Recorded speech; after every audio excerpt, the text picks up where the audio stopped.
When Jennifer Judd was killed just days after her wedding in 1992, there was a short list of suspects. Was it her new husband, her husband's troubled friend, or a potential serial killer? Former police officer and detective Sarah Cailean is determined to find out. We're doing a full recap of Who Killed Jennifer Judd. That's on this episode of So Much Crime. So Little Time. You know, Jeff, I'm going to get my nails done on Tuesday in anticipation for going on a trip. And it's a bit boring sometimes when you're going to get your nails done. They get one hand done, you get the other hand done. But while my left hand is being done and my nails are being done, I can pick up my phone with my right hand. And do you know what I could do? I could go to patreon.com/so much crime, so little time. Get early release episodes, some bonus content, even some outtakes, which, let's be honest, they're the funniest part. And also, people get to support the show. So next time you're going to get your nails done, while they're prepping that firsthand, go to patreon.com/so much crime, so little time, and join the fun. Welcome to So Much Crime, So Little Time. I'm Dee. And I'm Jeff. And before we start, just a quick warning. Warning! This episode will have spoilers for Who Killed Jennifer Judd. We're going to discuss the whole series. If you haven't listened yet, check out our preview episode on this show. It's the one before this one in your feed. And we'll also put a link to Who Killed Jennifer Judd in our show notes. Before we get to our discussion, let's just do a quick reminder of what this show is about. So this podcast came out in 2024. It was nominated for a 2025 Ambie as the best true crime podcast of the year. Our host is Sarah Cailean. She is a former police officer and sex crimes detective. Now she's an investigator who specializes in cold case homicides, disappearances, and cases involving serial predators. There are 8 episodes. Each one is about 45 minutes long. See, what happened in the first episode? So episode 1 focuses in on Jennifer Judd, who was a newlywed living in Baxter Springs in Kansas in 1992. It was only just over a week after her wedding. Her new husband, whose name is Justin, goes to work. He forgets his lunch and calls her to bring it in, but she never actually shows up. When he does make it home after his shift finishes, he finds her murdered, stabbed to death. But seemingly there was no one that anyone could think of who might have done this to her. Then there was this quick pivot to a murder in 2004 in Alabama after Hurricane Ivan. The criminal in that case was called Jeremy Jones. He confessed to a bunch of crimes, including the murder of Jennifer Judd. But we're left at the end of the episode wondering if he actually had done it. So, Jeff, we had 8 episodes. Where shall we begin? Well, we're going to do something a little different this time. And sometimes we end by talking about what the folks on Reddit are saying. Yeah, so Dee suggested that maybe this time we start there because there are some real hot takes on Reddit, it sounds like, and I am eager to hear what they are. Yeah, I'm going to give you the very first one I'm going to discuss or mention here. I'm going to give you snippets of it because it's hella long. Look at that, Jeff. That is one whole post. Ooh, I know. I won't read it all out. That'll make for terrible audio. I'm going to give you the synopsis of it. Okay. So the podcast Who Killed Jennifer Judd is like a follow-up of another season focusing on a different murder. And that one was called Why Don't We Talk About Amanda's Mom? This poster on Reddit obviously had watched that and wasn't a big fan of Sarah Cailean's. It starts off with, why is she so sure it's Jeremy Jones, known liar, instead of the suspicious ass dude who admits to being at the scene in the time window of the murder? So that is the start of the podcast. It goes on basically saying it's lacking evidence. I enjoy real-time investigation podcasts, but this has been pretty frustrating. I'm just wondering, do you agree? With that frustration? With the frustration, with the fact that she is focusing in on it as this poster is calling it a known liar instead of the suspicious ass dude who admits to being at the scene in the time of the murder. I agree with that a little. I feel like, yeah, I think she kind of dances around this where she talks about how Jeremy Jones clearly makes a lot of stuff up and how this fits a certain pattern of behavior that she's seen in other people. But then she also says, well, he gets so many things right. And that's sort of her counter argument to, well, he lies a lot, but he also sometimes tells the truth. Yeah, like what are we supposed to do with that? I don't know. I do feel like she was very fixated on Jeremy Jones through the whole thing. And maybe he did do it, but the reason that, so the Kansas Bureau of Investigation, the KBI ruled him out for reasons that Sarah doesn't quite say. I feel like there's things that she holds back because they're still like unreleased details to this case that we're not allowed to know. Is that right? It felt like that, all right. Yeah. I don't know. The person in this post is referring to Chuck Chance, who is Justin's friend, who was seemingly there, had this window of time where he could have committed the murder. Not a large window, though, like 23 minutes. Yes, a very short window, but also did a bunch of... commit the murder, drive to someone's house and change, or, I don't know, commit the murder and change in there and dump the clothes, clean up. But she rules him out based on what? Well, his DNA, the DNA that was collected at the scene didn't match, and fingerprints didn't match. Right, so the fingerprints on the knife didn't match Chuck Chance. Do we know if they matched Jeremy, or do we not know?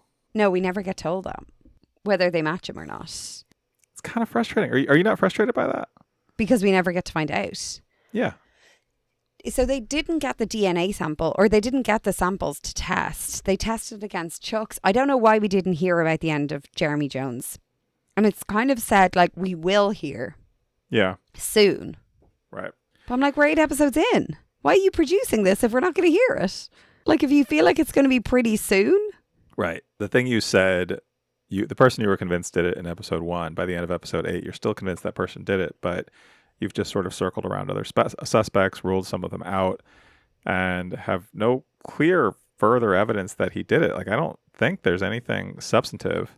There's a lot of circumstantial evidence, but there's not even that much tying. There's more tying Chuck Chance to this than Jeremy Jones. Can we step back from this for a second? Yeah.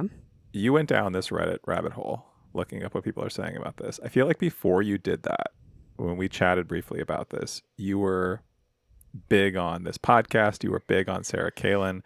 Did Reddit convert you? I think it actually did. That's a good point.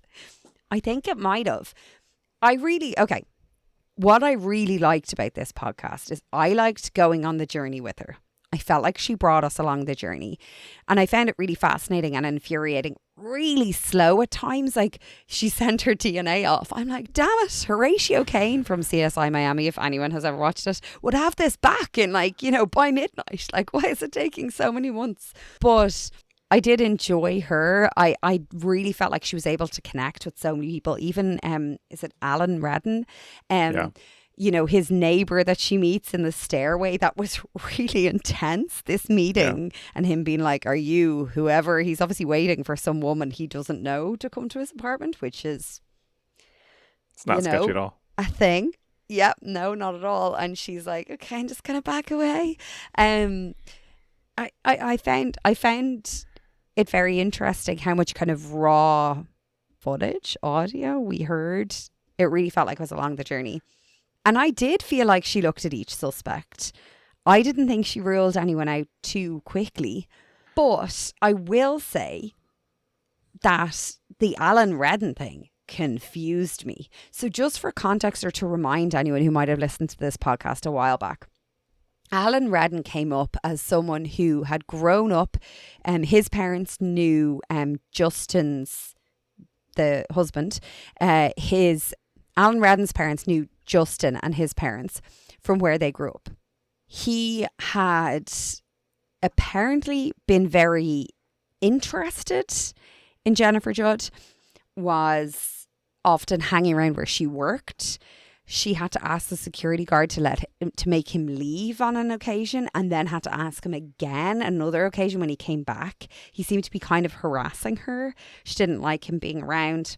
And since then, and one of the big things about Chuck Chance and why she ruled out Chuck Chance was because he hasn't had any convictions, or there's been nothing since the murder similar to this. So she said, like, it's really unlikely for you to commit such a vicious murder and then not have any other thing to happen in your life since. Whereas Alan Redden had actually been convicted and there was a stabbing involved in that case, although it turned out not to be him that stabs him. But anyway, the point is, so that's Alan Redden. She eventually gets in touch with him and it seems like they just have a chat and she's like, oh, he didn't do it. Yeah. But I never feel like I went back looking for, wait a second, what about him? I never heard about him again. Like, is he not? Or this woman that it might be. She put it out there that it might be some woman. Like, who's the woman? Like, we never, like, I don't know. I understand that when you're investigating a case like this, something that happened so long ago, it happened decades and decades ago, you're going to have a lot of sort of dead end leads, or you're going to investigate suspects and they don't have like a satisfying, clear resolution. They're just things that you have to rule out one way or another. I feel like as we listen to this whole thing, and I enjoyed listening to this, I enjoyed, like you said, hearing her process. I enjoyed some of the more kind of informal, casual moments, these glimpses we got into what Sarah Cailean's journey is like, meeting these people, going around to these places, working with different police departments and things like that. But it seemed like the sort of rigor of her process varied wildly, or maybe just the perception of it, where sometimes she was referring to sort of the real science behind investigating criminals, murderers, and drawing on her reported experience. And then other times, we're just like, I just didn't think he did it. It's like she's more on like vibes and feelings than science and facts. Yeah, and do you know what the funny thing is? The whole way through listening to it, or the majority of the way, I was enjoying it. I was enjoying the vibes. So I was going off the vibes and feelings that she was going off. But I think when I sat down with it after I finished and I started to re-listen to parts of it that I really wanted to zone in on, I was a little bit more critical of it. And then when I started to read Reddit posts, which actually, this doesn't usually happen when I read the Reddit posts, I was like, you're right. And then I was like, Alan Redden, which I didn't even read about in the post, but I was like, wait a second, I texted you earlier today and I was like, did I miss something? Because I tried to go back over the part with Alan Redden and I was like, I can't find it. Like, she must have said at some point why he was ruled out. It seems to be just vibes. My notes on that episode, so it's episode 6 called A New Suspect, where Alan, that's kind of the one about Alan's story. And let me share with you what I wrote down from that episode.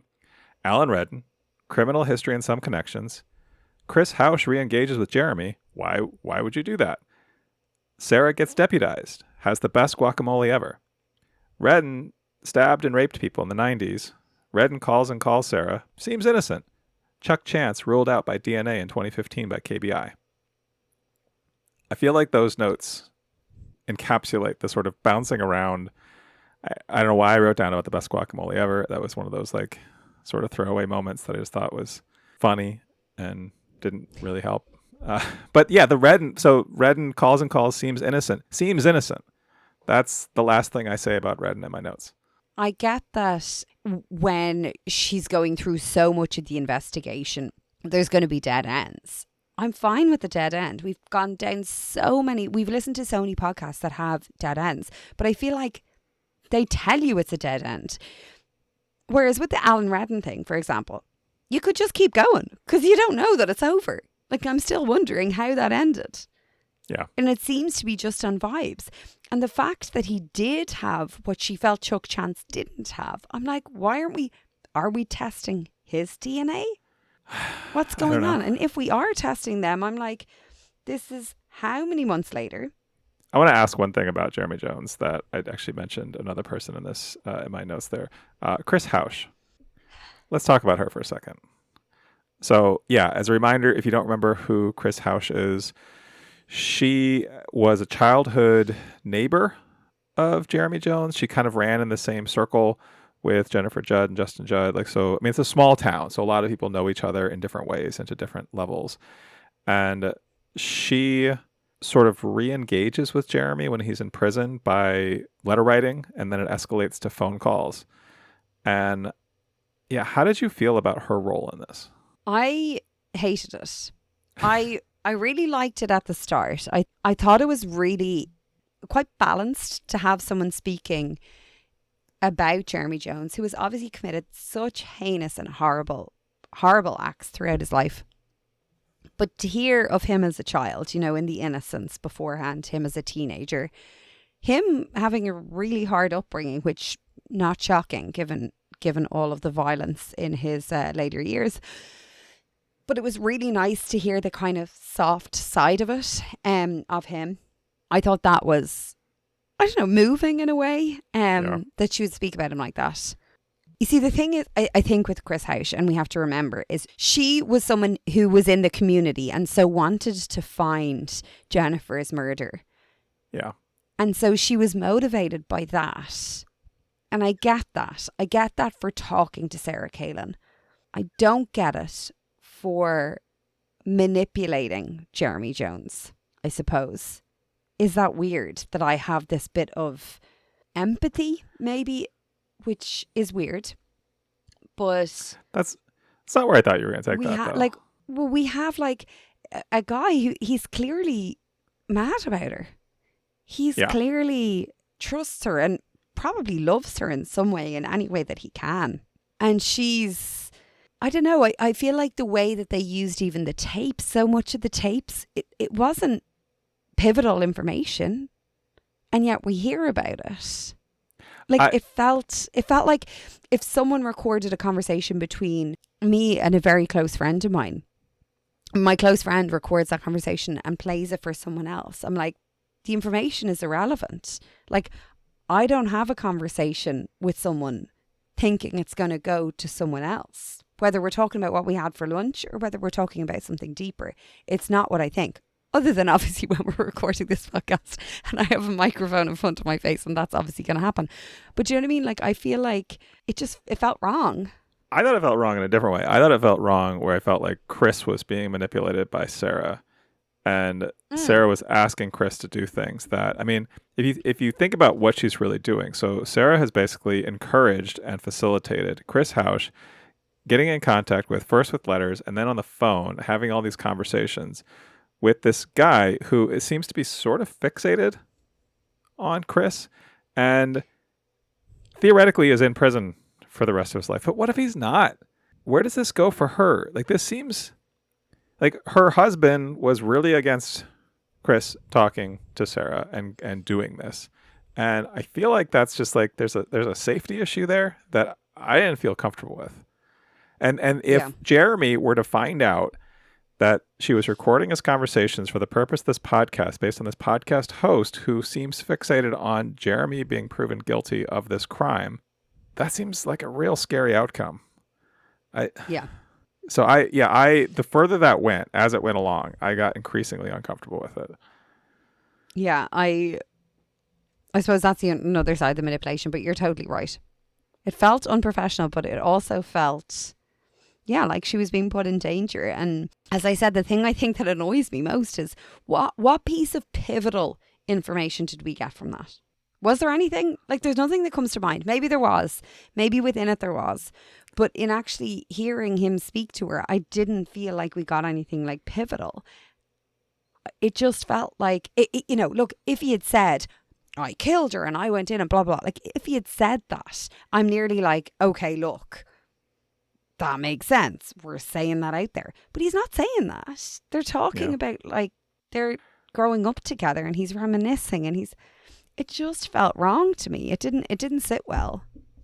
I feel like we're saying a lot of things that are very critical of Sarah Cailean as the host. But you said how, like, you enjoyed going along the journey with her. You enjoyed a lot of things about this podcast. Like, are we being too dismissive of this? Are we being too critical? I don't know. I honestly think as soon as I start talking about it and we start discussing different elements, which I think happens quite often when we listen to a podcast, I have feelings and then we start talking and I'm like, oh, my feelings are different when I voice them. Like, as I'm saying things, I'm like, this is bad.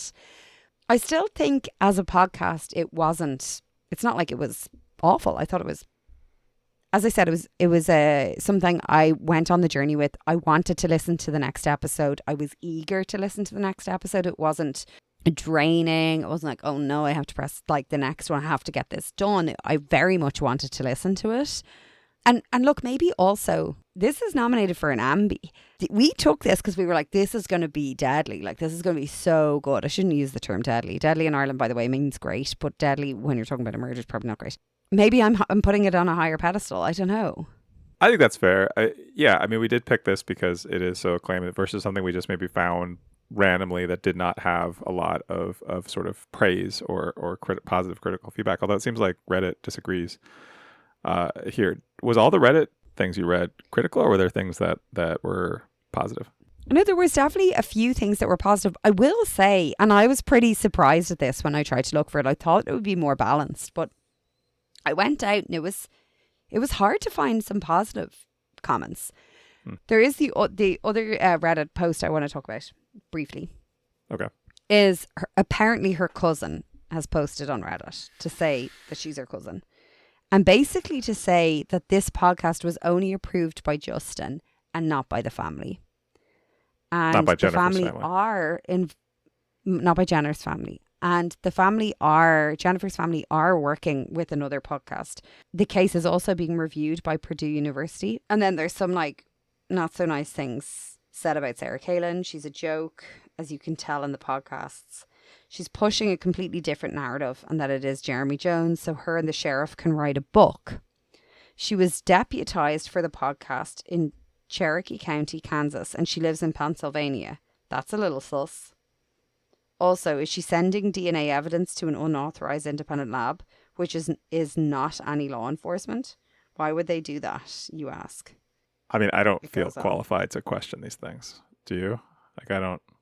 I don't either, but also there's been plenty of police departments and labs connected to police departments who have messed up, as we've seen throughout the last, 93 episodes. So I wouldn't really use that as anything wild. I don't know. This is Sarah's cousin posting on Reddit? Or Jennifer's cousin? No, Jennifer Judd's cousin posting on Reddit. Seemingly. Now, apparently, allegedly, whatever word I have to use here. I don't know how far we want to go down this well. No, I know. I'm not going to bring up any of the other crap that was on that. But I'm just saying, it's just... I think I've never really seen so much negativity about a podcast before. And I as much as we've discussed a lot of parts that we were frustrated by in this one, I don't think it's due all the negativity. I still think it was really well done in 8 episodes. Why do you think it's getting so much negativity? I honestly don't know. Like, I can understand some of the frustration of the focus, but is it... I don't know. I wonder if in a year or two we look back at the Reddit posts about this case and this podcast then, as opposed to now when it's kind of fresh. Yeah. Will there be different views on it? That's a good point. Well, I was thinking too, I was comparing this in my head to Teacher's Pet, where by the time we listened to that, it had been out for a long time. That was a longer journey. But then it led to actual criminal convictions of Chris Dawson, of Chris Dawson. Mm-hmm.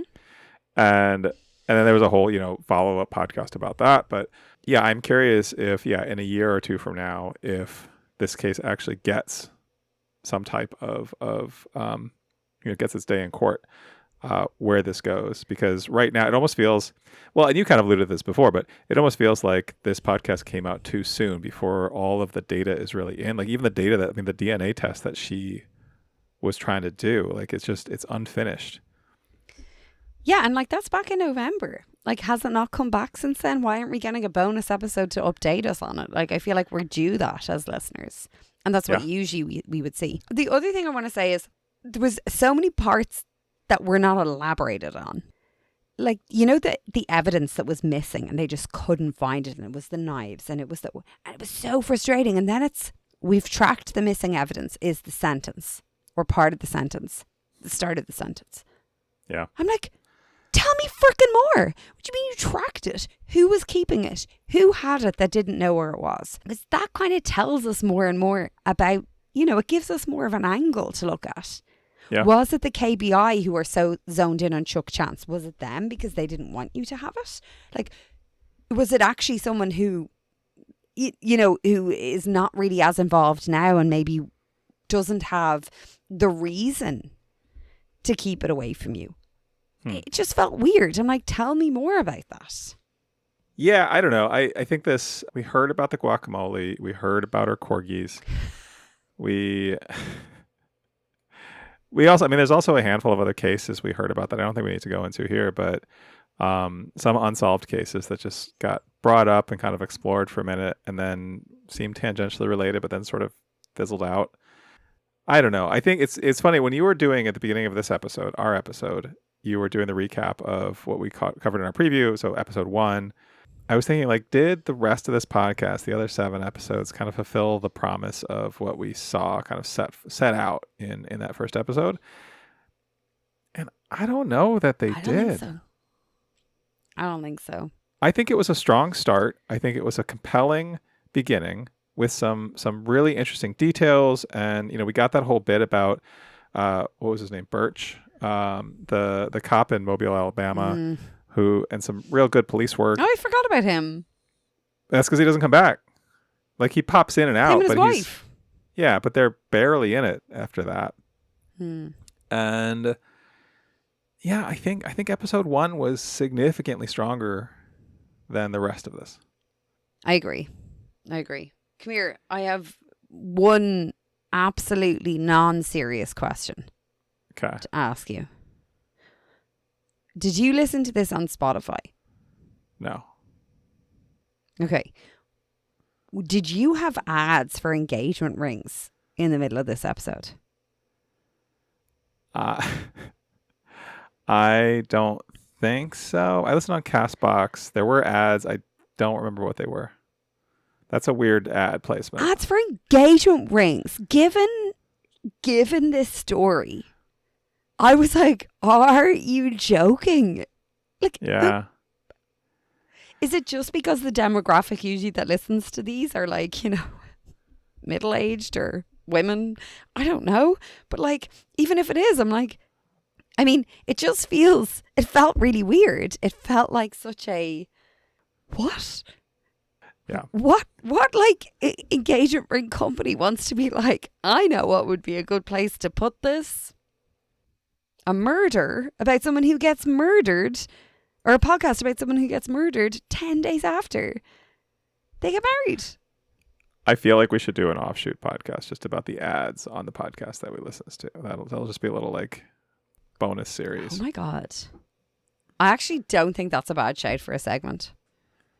Like just 2-3 minutes being like, what was that? Because some of the ads are wild. That is true. So, okay, I feel like in a way we've zoned in on the critical today, but I would love to know, would you recommend it to a friend? Oh, you wouldn't? Or you're even on the fence about this? I am on the fence. Funny enough. Go on. What?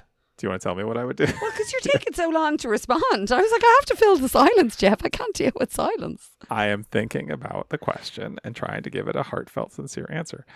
I think... We ask this question at every recap. How have you not prepared your answer? Okay, I maybe didn't think about it before you asked the question. I will say this. This is a podcast I would recommend with that caveat of what it is, that it's one where you're there to go along for the journey, and it's less about the destination, because the destination is inconclusive, but it's more about, like, because we listen to a lot of these cold case ones where the cold case does not get solved. That's most of them, a lot of them, and I like a lot of those. Like, it's an interesting exploration, but I think I was listening to this thinking it was going to end with a real conclusion, that it just wasn't there. And that was frustrating to me. And this is part of the factor of, like, I go into these, I don't know anything about the case. I don't look it up until I'm done. Did you say, like, did you think she was going to solve it? Yeah, I did. Did you didn't? Jeff, we've nearly done 100 episodes. Yeah, but, okay, she is a professional, former cop, investigator. She has the bona fide credentials. So would you recommend this? I would recommend it. First of all, I'm just surprised that you thought this was going to be solved, because like that's just, to be honest, it's a bit ridiculous. Can I remind you? I have to remind you. It's been a while since I brought this up. I still, every time I watch a movie I've seen before, The Romeo and Juliet is the example I use every time. I think they're going to make it in the end. I just want to believe this is the time it works out well. I have optimism. It's misplaced optimism. I don't know if that's optimism. I'm naive. So, yeah, I was going to say it sounds more like naivety. So I didn't think she was going to solve the case. And I don't know if I would tell someone like, look, I listened to this. I really enjoyed going along for the ride. Kind of what you said. I enjoyed the connections, the relationships, and hearing about the different people involved in this case. We are left with loose ends, and I think that's what I would say to people. I feel like anyone listening to a cold case is going to assume if a podcast helps to solve a cold case, we will hear about it. Like, we will. Like, the chances of us picking one where they don't solve it. You know what I mean? Like, it just... I did say, this was a well-made podcast. I thought the construction of it was strong. I thought like we talked about, hearing from all these different people, getting these primary sources, getting these little asides where we learned a little bit. Like, we got some of Sarah's personality in it, as well as personality of some of the people she was talking to. That, like, I thought it struck a nice balance there throughout.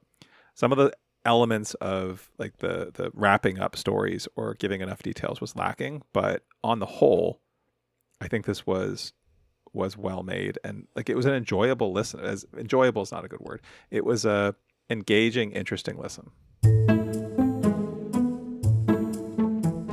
If you have thoughts about this podcast that you're listening to right now, go on Reddit, tell people about it, whatever you think, and go to Spotify, go to Apple, give us a rating, 5 stars, leave a review, leave a comment on the episode. All of that helps. Do any and all of those things. If you are on Reddit, feel free to tag us. We're on Reddit. We're out there. We're hanging out. And also be sure to tell a friend, whether that's online or in the real world. All your friends, all the time. So much crime, so little time. All right, next time, D, we are going to Dayton, Ohio. So this is a story about a guy named Thrasher Banks, who, while he was digging through an old... Thrasher Banks. What a name. You're going to have a story to tell if your name is Thrasher Banks. It's a fantastic name. It's a fantastic name. While Thrasher Banks was digging through an old memory box, he found some forgotten VHS tapes, police reports, and faded letters that were about a 1995 murder. And he starts following the threads, and he thinks that this case may relate to other unsolved murders. So this is a true crime story that explores memory, perception, and a personal quest for the truth.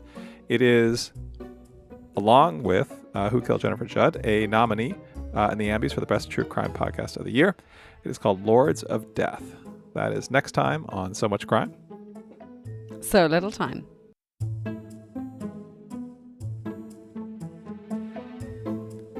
So Much Crime, So Little Time is a production of Mind Glove Media. The executive producer is Paxton Caloriso. Our associate producer is Blythe Ty. Our theme music was composed by Vyacheslav Starostin. If you haven't done it yet, please subscribe to this show on your podcast app. And don't forget to give us a 5-star rating and a review.